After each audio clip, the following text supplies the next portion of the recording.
It's June of 1863. A series of Confederate military victories have bolstered confidence in General Robert E. Lee and his Army of Northern Virginia. Lee plans to march north to Pennsylvania, engage the Union Army of the Potomac in a decisive battle, and force Northern politicians to end the war. By the end of June, Lee's forces have entered Pennsylvania. The Union Army, led by Major General Joseph Hooker, reluctantly follows Lee and his forces to the north, but is completely uninterested in engaging the Confederates in another battle at this point in time. President Abraham Lincoln, unhappy with Hooker and his approach, replaces him with General George Meade with the instructions to keep his army between the Confederate Army and Washington, D.C. Meade takes command and defends the approaches to Washington, but he also pursues Lee to the north. The Battle of Gettysburg is about to begin. We'll learn more about this decisive engagement and how the Boy Scouts of America were part of the 50th anniversary reunion in this edition of Artifact of the Week.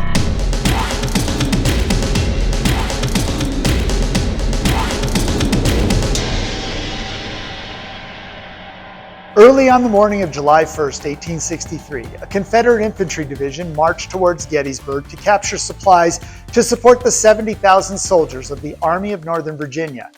The division encounters Union cavalry in an unplanned engagement just northwest of the town. This engagement slows the Confederates and allows for additional Union infantry to arrive on the battlefield, followed by Confederate reinforcements. By the end of the day, 30,000 Confederate troops have pushed 20,000 Union soldiers south of Gettysburg, where the Union takes up positions in the high country around Cemetery Hill. By the following morning, the Union forces have consolidated and reinforced a fishhook-shaped defensive position in the high ground south of Gettysburg. The Confederate force resumes their attacks, with intense fighting occurring at places known as Devil's Den, Little Round Top, the Wheat Field, the Peach Orchard, and Cemetery Ridge. The close proximity of the Union positions allows for rapid redeployment of reinforcements to counter Confederate attacks. Heroic actions by individual Union units help limit the Confederate gains on the battlefield, and the day ends with the Union Army still holding these strong defensive positions. On the morning of the third day of the battle, General Lee, believing that the Union Army has been severely weakened in the previous day's fighting, focuses his attention on the center of the Union position on Cemetery Ridge. While smaller but equally violent engagements occurred in the east and the south, almost 15,000 Confederate infantry soldiers, including a division of about 5,000 men under the command of Brigadier General George Pickett, undertook a bold and ultimately unsuccessful charge across a mile of open territory to attack the center of the Union position on Cemetery Ridge. This action became known as Pickett's Charge, and the losses were tremendous, approaching 60%. One Confederate brigade does make it to the top of the ridge, but their presence is only temporary. Close-range Union rifle and artillery fire decimate the Confederate soldiers, and they retreat. Following the retreat, it is reported that Lee orders Pickett to reform his men for further action. Pickett's response is, "I have no division. The Battle of Gettysburg is over." The next day, July 4th, Lee prepares for an expected attack by the Union Army, but this never happens, and late in the day, Lee and the remnants of the Army of Northern Virginia begin the slow retreat back to Virginia. The war will go on for another 21 months. The Battle of Gettysburg saw between 150 and 180,000 troops engage in combat. It is the deadliest battle of the Civil War, with more than 50,000 casualties combined. History views the Battle of Gettysburg as the turning point of the war. 4.5 months later, on November 19, 1863, President Abraham Lincoln delivered one of the most famous speeches in American history, the Gettysburg Address, during the dedication of the Soldiers' National Cemetery, now known as Gettysburg National Cemetery. This image is the only known picture of President Lincoln delivering his famous speech.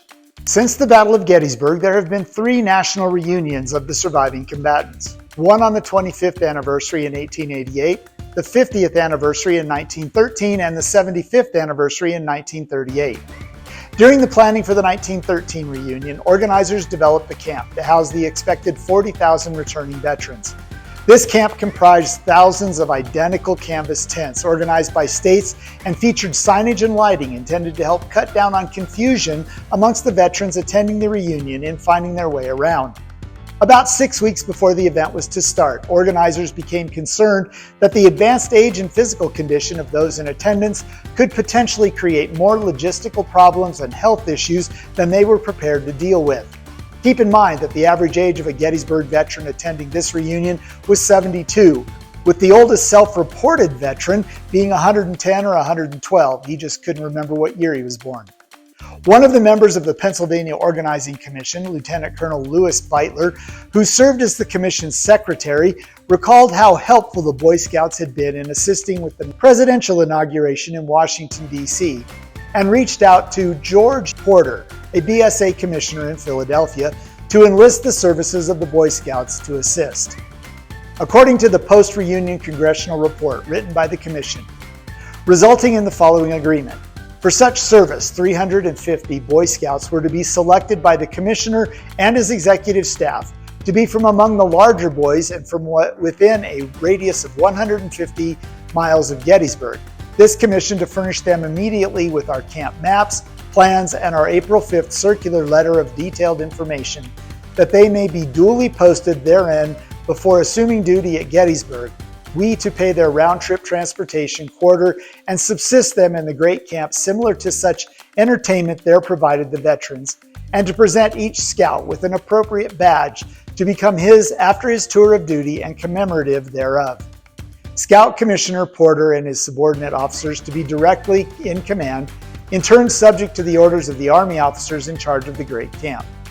The report goes on to say, under such agreement, Commissioner Porter and his staff so selected and brought to Gettysburg such body of Boy Scouts, some 385 all told, in troops of 24, each under a scoutmaster, and the services they rendered were of inestimable value. Under the noonday scorching sun, through drenching rain, here, there, everywhere, any hour, day and night, until their officers actually forced them to desist for necessary rest, this splendid body of intelligent young gentlemen, in their neat service uniforms, trained, disciplined, trustworthy, courteous, so aided and assisted this commission and the Army officers in our duties as hosts of the occasion that they added new laurels to the general Boy Scout movement, to its state officers and their particular troops, won the profound appreciation and gratitude of hosts and guests alike, and the encomiums of the press and public who witnessed their week services, their splendid part of the great reunion. In the September 1913 issue of Boy's Life, it's reported that 96 scouts from Washington, D.C., Burlington, New Jersey, and Frederick, Maryland, and a few other towns were in the Red Cross Corps. They were the first boys ever permitted to wear the official Red Cross armband.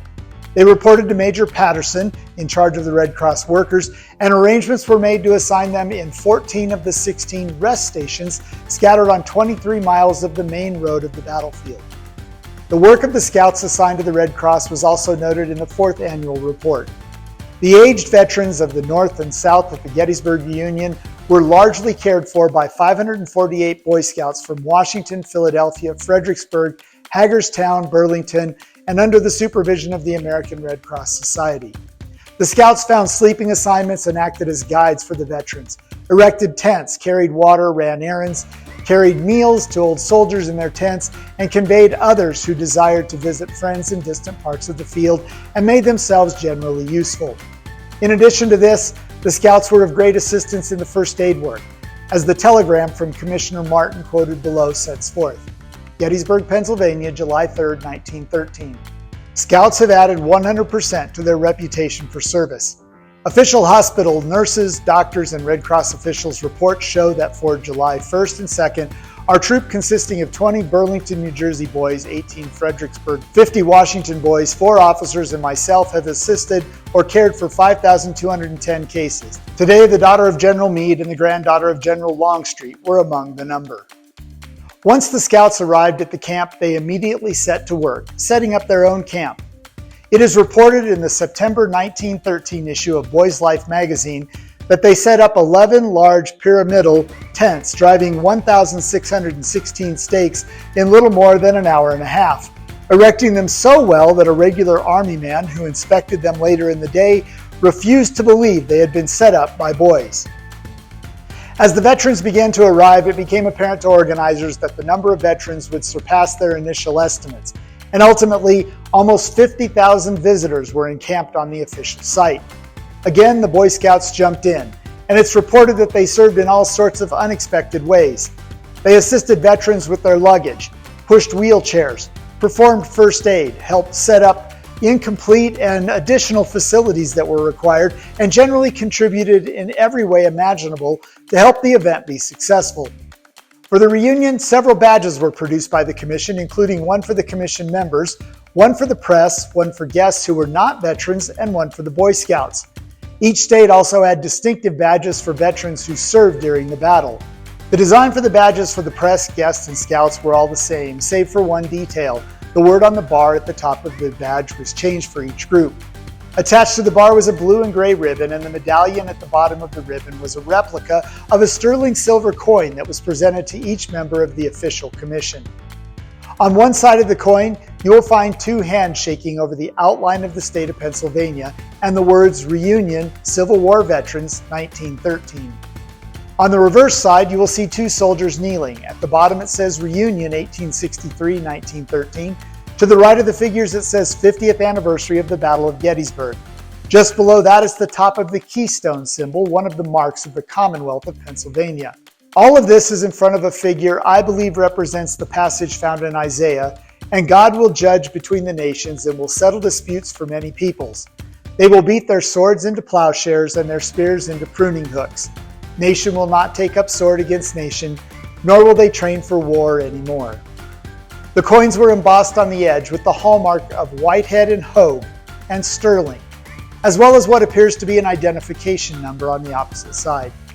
One of the adults who participated in the official Boy Scout party and served as a scoutmaster to one of the troops was E. Erner Goodman. Recently, Goodman's family donated several personal items to the National Scouting Museum, including these two Gettysburg Reunion badges. The badges were the appropriate badge mentioned in the official congressional report we looked at earlier. As you can see, one medal shows the front image of the coin on the medallion, and the other shows the reverse side. While there's no official record of the number of these produced, it is believed that there were less than 400 scout badges produced in total. It's also interesting to note that the number of scouts that actually participated in the reunion varies from the 350 requested and the 386 reported to have participated in the Commission's report to the nearly 550 reported in Scouting and Boys Life magazine. Thousands of newspaper and magazine articles and dispatches were written about the Boy Scouts' contributions to the event's success. Following the reunion, letters were written to the National Council by groups of nurses, doctors, veterans, and others, praising the Scouts for their professionalism in carrying out all manner of tasks they were called upon to do. Many of these letters and news reports clearly said that the reunion's success would not have been possible without the Boy Scouts' participation and contributions, and their positive can-do attitude. Well, that's all the time we have for this week. Join us next time as we continue to learn more about the history of Scouting America through the collection of the National Scouting Museum and Artifact of the Week.